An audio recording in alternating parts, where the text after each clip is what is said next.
دین اسلام کا پرچم یہاں پر لہرا رہا ہے تو کل اولیاء خصوصاً حضور محبوب سبحانی حضرت سید شاہ افضل بیابانی رفاعی القادری رحمۃ اللہ کا تو فعل ہے کہ دیکھیں یہاں تک اسلام آیا اور آج ہم سب اتنے قسمت والے کہ آج ہم بیٹھ کر کلمہ پڑھ رہے ہیں. کلمہ، ایک مرتبہ کلمہ پڑھنے کا کیا اجر ہے، کس حد تک کا ہے؟ کبھی ذہن میں آئی اس بات؟ بزرگان دین فرماتے ہیں، رسول کائنات نے فرمایا اگر کوئی شخص ایک مرتبہ کلمہ پڑھتا ہے تو اس کے تمام پرانے گناہ معاف کیے جاتے ہیں اور وہ ایسے ہو جاتا ہے کہ جیسے ابھی پیدا ہوا بچہ ہو. کلمہ پڑھنے کا یہ اجر ہے. اب آپ سوچ لیں کہ دن میں آپ کتنے مرتبہ کلمہ پڑھتے ہیں؟ لا الہ الا اللہ محمد رسول اللہ، چھوٹی سی چیز ہے، قدم قدم پہ پڑھتے چلو. جب تم یہ پڑھنے لگو گے تو خود بخود دین ایمان، دین اسلام کے راستے پر آ جاؤ گے. دین اسلام کے راستے پر آ جانے سے ہمیں کیا کیا ملتا ہے؟ ہم خود بخود اولیاء اللہ کے قریب ہوتے ہیں، ان کی سنگت ملتی ہے، سیکھنے کی جستجو بڑھتی ہے، ہمیں قابل پیر ملتے ہیں. ہم جاتے ہیں پیر کے پاس بیٹھتے ہیں، پیر سے پوچھتے ہیں کہ اسلام پہ چلنے کا صحیح طریقہ کیا ہے. پیر بولتے ہیں نماز پڑھ، نمازوں کی پابندی ہوتی ہے. پیر کہتے ہیں وضو سے رہ، وضو کی پابندی ہو جاتی ہے. جب ہم وضو میں رہتے ہیں خود بخود نماز کی طرف چلتے ہیں، نماز کی طرف جاتے ہیں تو گناہوں سے دور رہتے ہیں، گناہوں سے دور رہتے ہیں، گناہ کم ہوتے ہیں، نیکیاں زیادہ ہوتی جاتی ہیں، ایک حد پار ہو جاتی ہے. اس کے بعد کیا دیکھنے کو ملتا ہے؟ دھیرے دھیرے دھیرے اولیاء کی سنگت میں ایسے آ جاتے ہیں، ان کی خصوصی نظر ہم پر پڑتی ہے روز قیامت. اس سے پہلے میں نے سرکار کی حدیث فرمائی تھی کہ جو کوئی اللہ رب العزت فرماتا ہے کہ جو کوئی شخص جس سے زیادہ محبت کرتا ہے روز قیامت وہ اسی کے ساتھ اٹھایا جائے گا. قیامت کے دن جب ہم ہمارے اولیاء سے محبت کرنے لگیں گے، جب ہم ہمارے پیروں سے محبت کرنے لگیں گے، جب ہم اٹھائے جائیں گے.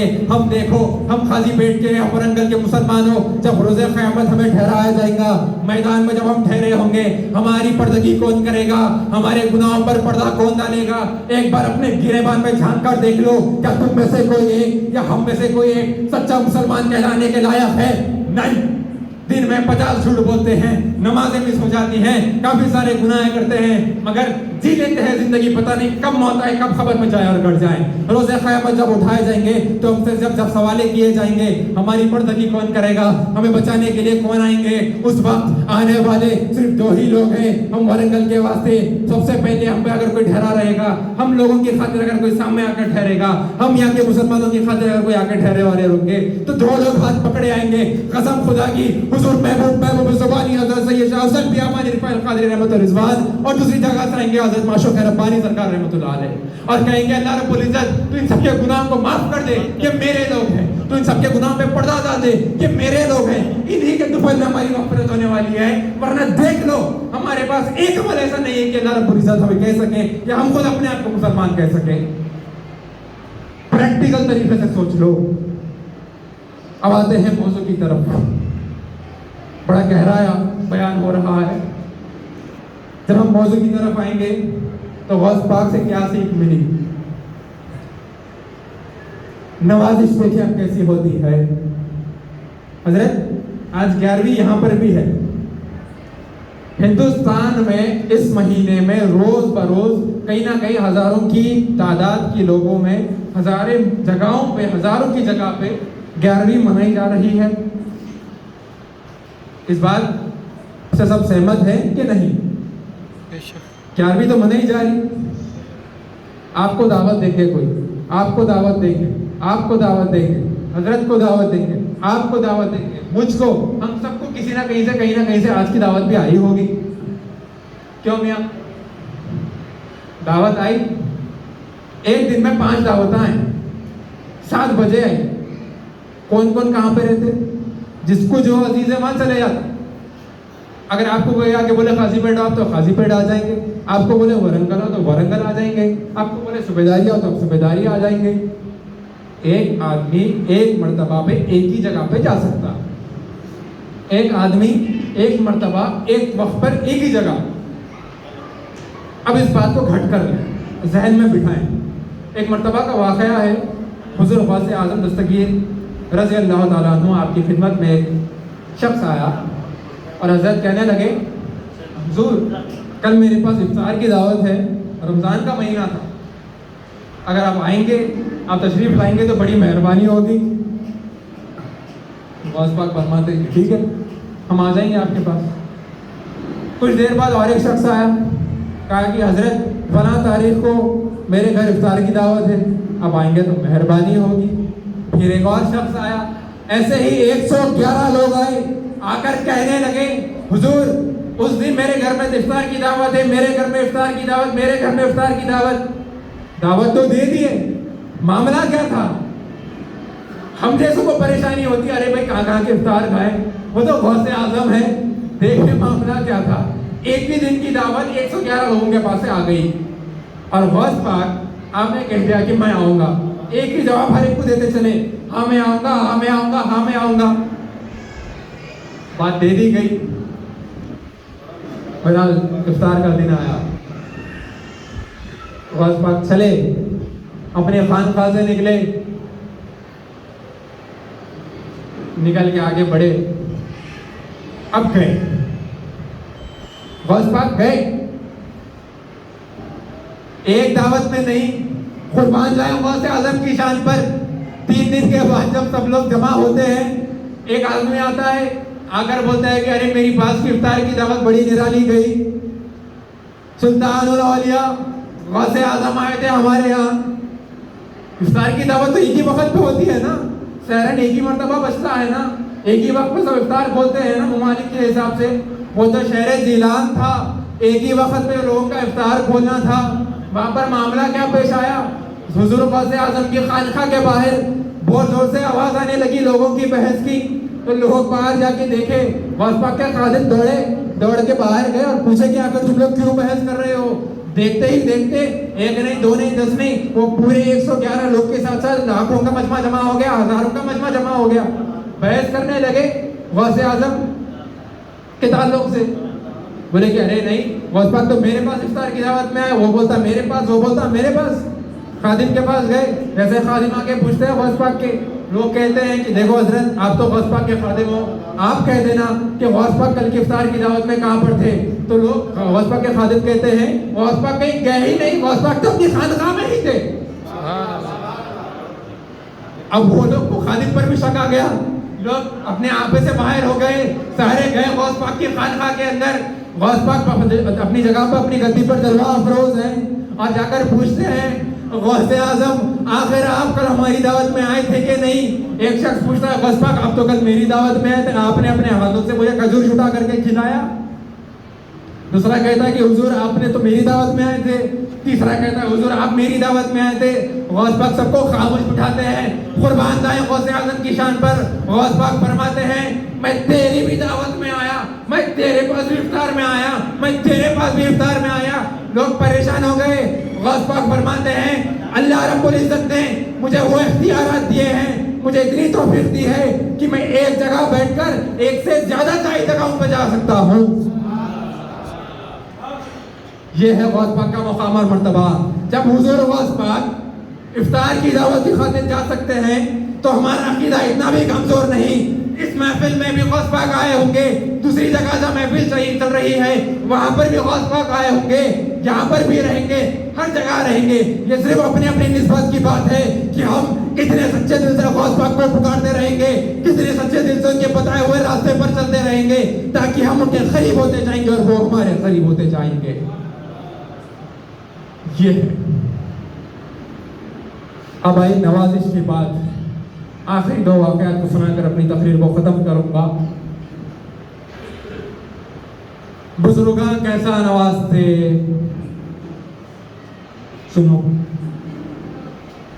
آپ کو قرآن حدیث پہ اگر شک ہے تو آپ ایمان سے باہر ہیں۔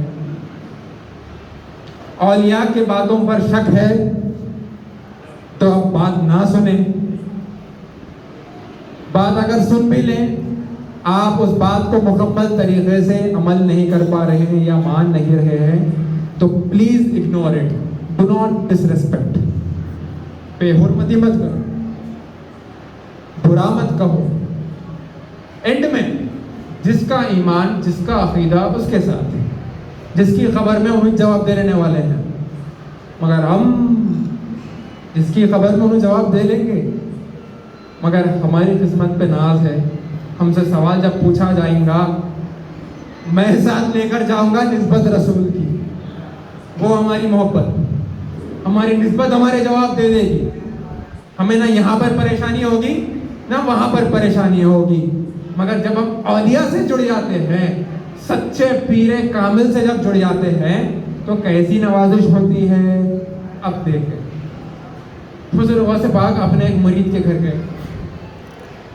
جیسے ہی گھر پر گئے کچھ دیر کی محفل ہوئی. محفل کے بعد غوث پاک کو کھانے کی دعوت دی گئی، اور جب آپ وہاں پر بیٹھے، بیٹھنے کے بعد ہاتھ دھلانے کے لیے کشکول لائی گئی اور ایک جگ میں سب ایک لوٹے میں پانی لایا گیا. ایک معصوم سی بچی پانی لے کر آ رہی تھی، تو بچی گئی غوث پاک کے ہاتھ پر پانی ڈالنا شروع کری. ذرا کرامات دیکھتے جائیں. غوث پاک اپنا نورانی ہاتھ دھو رہے ہیں، اپنا نورانی ہاتھ دھوتے دھوتے اس کی پیشانی کو گھور رہے ہیں. دیکھتے دیکھتے 1 منٹ ہو گیا، 2 منٹ ہو گئے، 3 منٹ ہو گئے. ایسے ہی بتا گیا کہ 11 سے 17 منٹ کے بیچ میں غوث پاک اپنا ہاتھ دھوئے رہے تھے. کرامت یہ ہوئی بچی پانی ڈالے جا رہی ہے. ایک ہی مرتبہ اس نے لوٹے کو اٹھایا، پانی ہی ختم نہیں ہوا.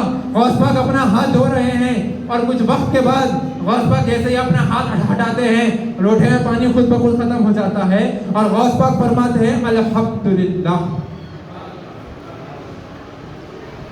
ایسے کرامات بہت سن لی. اب آگے کا سنو. غوث پاک کا الحمدللہ کس واسطے بولنا تھا، ہمارا الحمدللہ کس واسطے بولنا ہے.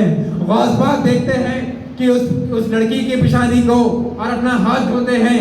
جیسے ہی دعوت کے بعد اب اس گھر سے نکلتے ہیں، خانقاہ پہنچنے کے بعد آپ کے مریدین سوال کرتے ہیں یا غوث اعظم آپ تو پانی کا بڑا کم استعمال کرتے ہیں ہاتھ دھونے کی خاطر، آخر ایسا کیا معاملہ تھا جو آپ اتنی دیر ہاتھ دھو لیے، اتنی دیر ہاتھ دھوئے کہ 11 سے 15 منٹ ہو گئے اور اپنے ہاتھ ہی نہیں ہٹائے. اور ہاتھ دھونے کے بعد آپ نے کہا الحمدللہ. غوث پاک فرماتے ہیں ارے میاں جو ہمیں دکھتا ہے وہ تمہیں نہیں دکھتا. میں جب ہاتھ دھو رہا تھا دھوتے دھوتے میری نگاہ اس لڑکی کے پیشانی پر پڑ گئی، اور میں نے کیا دیکھا، اس کی پیشانی پر نورانی قلم سے جہنمی لکھا ہوا تھا. ہم پر جو سوال کرتے ہیں کہ تم سنیوں کی مغفرت نہیں ہوگی، تم سنیوں کی مغفرت کیسے ہوگی، تم یا غوث بولنے والوں کی مغفرت کیسے ہوگی، تم یا افضل بولنے والوں کی مغفرت کیسے ہوگی، تم یا رفاعی بولنے والوں کی مغفرت کیسے ہوگی، اس کا جواب سن لو آج. تو غوث پاک فرماتے ہیں جیسے ہی میں ہاتھ دھو رہا تھا اس لڑکی کی پیشانی پر دیکھا کہ جہنمی لکھا ہوا تھا. مجھ سے وہ دیکھا نہیں گیا. میں اللہ رب العزت کی بارگاہ میں عرض گزار ہوا یا اللہ میں تیرا محبوب بندہ ہوں، تیرے محبوب کا محبوب ہوں، اور جو لڑکی جو مومن تیرے غوث کی خدمت کر رہی ہے وہ جہنمی کیسے ہو سکتی ہے. مجھے یہ بات گوارا نہیں کہ تیری چاہنے والے، تیرے غوث کی کوئی چاہنے والی، تیرے غوث کی کوئی خدمت کرنے والا جہنم میں جائے. مجھے یہ بات گوارا نہیں. میں تیری بارگاہ میں ضد کرتا ہوں کہ تو اس کی پیشانی سے جہنم میں مٹا دے اور جنتی لکھ دے. میں کیا دیکھتا ہوں، غوث پاک فرماتے ہیں کہ اس لڑکی کے پیشانی پہ سے اس لفظ جہنمی کو ہٹایا گیا. اسی وقت نورانی قلم سے اس کے پیشانی پر غوث پاک کے صدقہ تمہیں جنتی لکھ دیا گیا. سبحان اللہ سبحان اللہ. ایسے نوازتے ہیں غوث اعظم. یوں ہی نہیں کہا گیا جو محمد درمیان انبیاء، غوث اعظم درمیان اولیاء، جو مقام اور مرتبہ حضور صلی اللہ علیہ وسلم تمام انبیاء میں رکھتے ہیں وہی مقام اور مرتبہ غوث اعظم تمام اولیاء میں رکھتے ہیں. آخری واقعہ سنا کر اپنی تقریر کو ختم کروں گا. حضور غوث اعظم آپ کو ہم محبوب سبحانی کے نام سے جانتے ہیں. محبوب سبحانی، زور سے کہیے محبوب سبحانی. محبوب سبحانی کا مطلب کیا ہے؟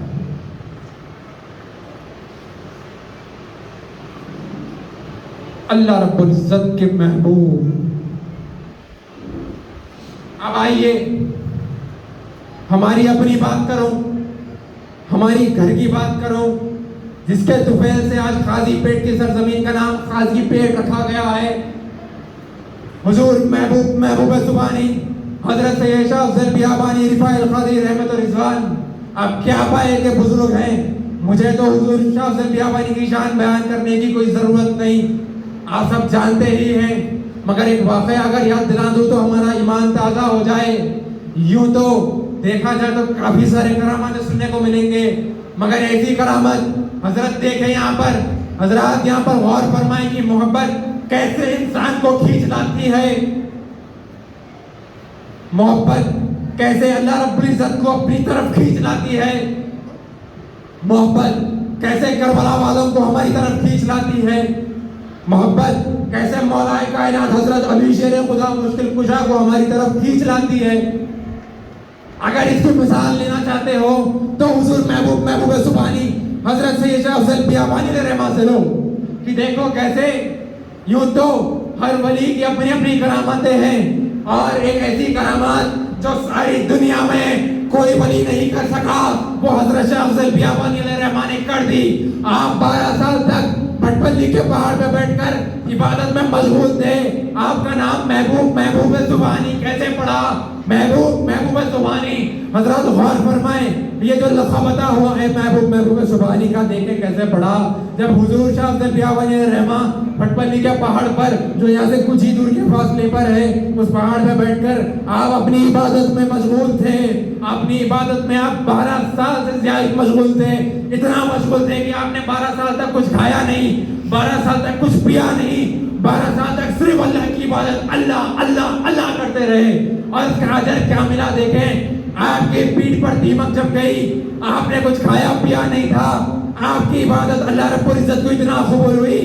اللہ رب العزت اپنے حبیب سرکار دو جہاں صلی اللہ علیہ وسلم کے نوازے حضور امام حسین علیہ السلام, امام حسن علیہ السلام, آپ کے محبوب حضور سیدنا غوث اعظم دستگیر جس کو دنیا محبوب زبانی کے نام سے جانتی ہے, آپ نے حضور محبوب زبانی کو, غوث سمدانی کو, میرا کو, شاہ جینا کو اللہ رب العزت کی طرف سے حکم ہوا, میرے محبوب غوث جاؤ, جا کر تمہارے محبوب شاہ افضل بیابانی رفاعی القادری کو اب اس کی عبادت سے اٹھاؤ اور کہہ دینا کہ اس کی عبادت ہم نے اب قبول کر دی ہے. غوث پاک نے اپنی روحانی سواری لے کر ہندوستان کی طرف بغداد شریف سے آئے, آ کے بھٹپلی کے پہاڑ سے شاہ افضل بیابانی رحمہ کے کندھے مبارک کو اپنے نورانی ہاتھوں سے پکڑ کر اٹھایا اور کہا میرے افضل تیری عبادت قبول ہو گئی ہے,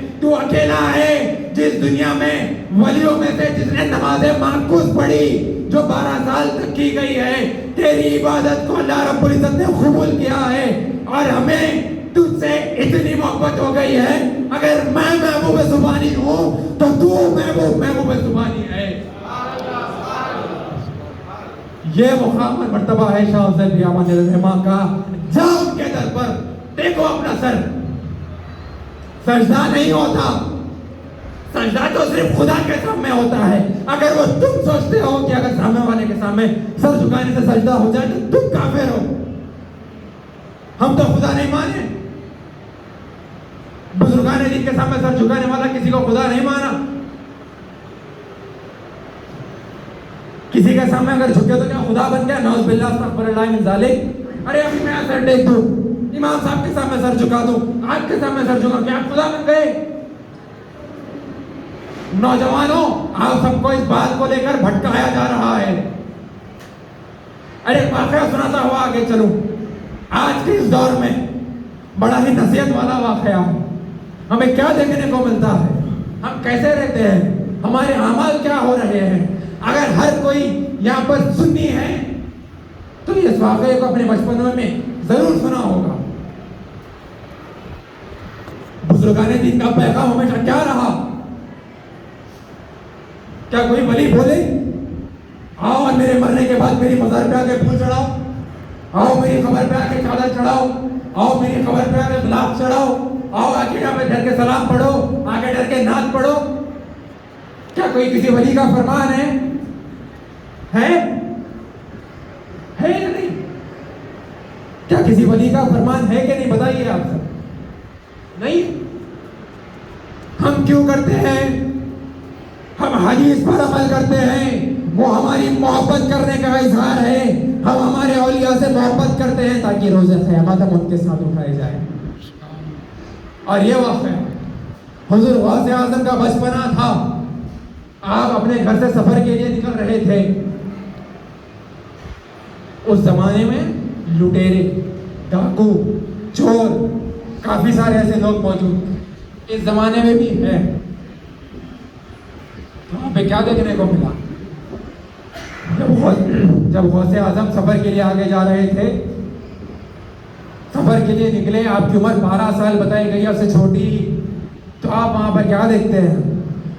غوث اعظم کی والدہ محترمہ آپ کے آستین میں کچھ دینار یا درہم، وہاں کی جو کرنسی تھی، آپ نے سی ڈالی اور سی کر کہا، وہ میرے غوث، میرے لاڈلے، میرے دلارے، سب کر لینا، زندگی میں کبھی جھوٹ نہیں بولنا. تو دیکھیں اولیاء کی شان کیا رہتی ہے. غوث اعظم جیسے ہی سفر پہ نکلنے کے بعد آپ کیا دیکھتے ہیں؟ ڈاکو ہے، لوٹ رہے ہیں، ایک ایک کو بلا رہے ہیں، چھان بین کر رہے ہیں، جیب میں جو دینار ہے نکال رہے ہیں، بھجا رہے ہیں. غوث پاک تو اپنی والدہ محترمہ کی نصیحت لے کر آگے بڑھے. آپ جیسے ہی آگے گئے، لٹیرے آگے آئے، اگر آپ کی چھان بین کرنے لگے، ان کو کچھ نہیں ملا، ارے جانے دو، بچہ آئے وہ یار آگے بڑھا دیے. وہ جانتے نہیں تھے کہ وہ غوث اعظم ہیں. غوث اعظم جیسے ہی آگے بڑھتے ہیں، کچھ لوگوں سے پوچھتے ہیں کہ آخر تم کیا معاملہ تھا یہاں پہ، لوگ کیا حرکت کر رہے تھے؟ لوگ کہہ رہے تھے کہ وہ ڈاکو ہیں، آپ کہنے کے پیسے لوٹ رہے تھے، آپ کل سے کچھ لیا تو نہیں، آپ تو چھوٹے بچے ہیں. تو وہاں پہ کیا ہوا؟ غوث پاک واپس گئے ان ڈاکوؤں کے پاس، جا کر کیا کہنے لگے کہ آپ لوگ لوٹ رہے تھے، دیکھو ہمارے غوث کا لٹانا بھی کیسے رہتا ہے. لٹاتے بھی ہیں تو حق کا لٹاتے ہیں، خود کا لٹاتے ہیں، یہاں پر بھی لٹاتے ہیں، وہاں پر بھی لٹاتے ہیں. غوث پاک جا کر کیا کہتے ہیں؟ تم لوگ لوٹنے میں، مجھے تلاشنے میں کمی کر دیے. یہ دیکھو میری آستین میں میری ماں نے کچھ دینار سی کر رکھے تھے، اور میری ماں نے کہا کبھی جھوٹ نہ بولنا، اگر تمہیں چاہیے تو یہ دینار بھی لے لو. تو غوث پاک کا فرمانا ہی تھا. وہ جو ڈاکو لوگ تھے وہ لوگ غوث پاک کے پیروں پہ گر گئے اور کہنے لگے کہ حضور آپ کون ہیں؟ آپ کہنے لگے کہ میرا نام عبد القادر ہے اور میں جیلان کا رہنے والا ہوں. میں جیلان کا رہنے والا ہوں. آپ کا یہ کہنا ہی تھا. تو وہاں پہ ان لوگوں نے اٹھا اور پوچھا، آپ کے ہاتھ پر ایمان پر داخل کر لیجیے اور ہمیں کلمہ پڑھا دیجیے. اسی وقت غوث اعظم نے ان کو ایمان میں داخل کیا. اور کہا جاتا ہے کتابوں کے حوالے سے یہ لوگ پہلے وہ لوگ ہیں جو غوث پاک نے جس کو اسلام میں داخل کیے. پہلا ہاتھ اسلام کا اگر کہیں آگے بڑھا غوث پاک کا، تو دنیا کی سب سے بدترین لوگ ڈاکون کی طرف بڑھا.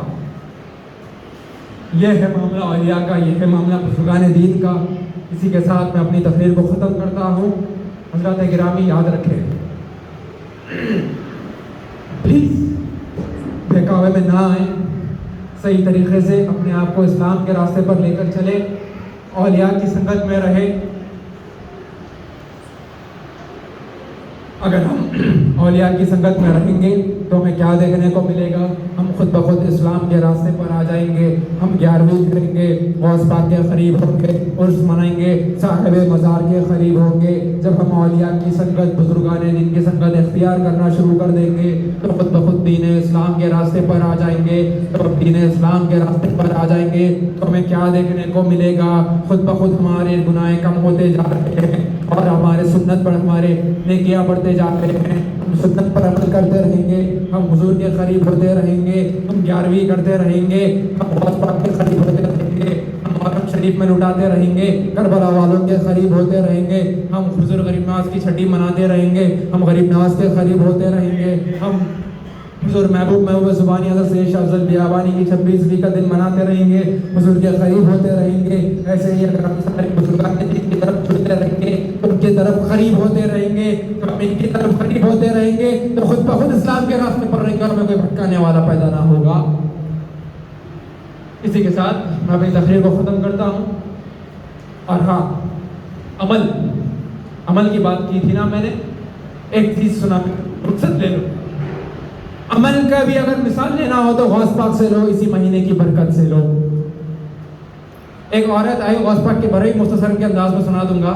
ایک عورت دوڑے گئی غوث پاک کے دربار میں اور کہنے لگی کہ حضرت میں میٹھا بہت کھاتی ہوں، میں میٹھا کیسے کم کروں، آپ مجھے نصیحت کریں.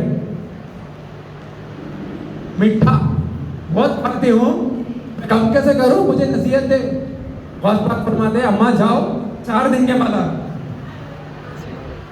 غوث پاک نے اس عورت کو بھجا دیا. وہ عورت آئی 4 دن کے بعد، غوث پاک کی بارگاہ میں پیش ہوئی اور کہنے لگی حضرت ہم کیسے اس میٹھا کھانا کم کریں. غوث پاک نے اس کو نصیحت دی کہ فلاں کرو، ایسے کرو، ایسے کرو، تمہارا میٹھا کھانا کم ہو جائے گا. آپ کے مریدوں نے پوچھا حضرت آپ یہ نصیحت تو 4 دن پہلے بھی بول سکتے تھے، آپ کیوں نہیں بولے؟ بولے کہ ارے میاں میں خود اس پہ عمل کر لوں پہلے پھر بولوں. حضور غوث پاک 4 دن کا وقت اس لیے لیے کہ آپ میٹھا کھانا چھوڑ دیے، آپ نے پہلے اس بات پر عمل کیا، اس کے بعد دوسروں کو نصیحت کرے. تو ہمیں بھی اسی طریقے سے رہنا ہے، اولیاء اکرام کے بتائے گئے راستے پر چلنا ہے تاکہ ہم دین اسلام کے صحیح راستے پر رہ سکیں. وآخر دعوانا الحمدللہ رب العالمین.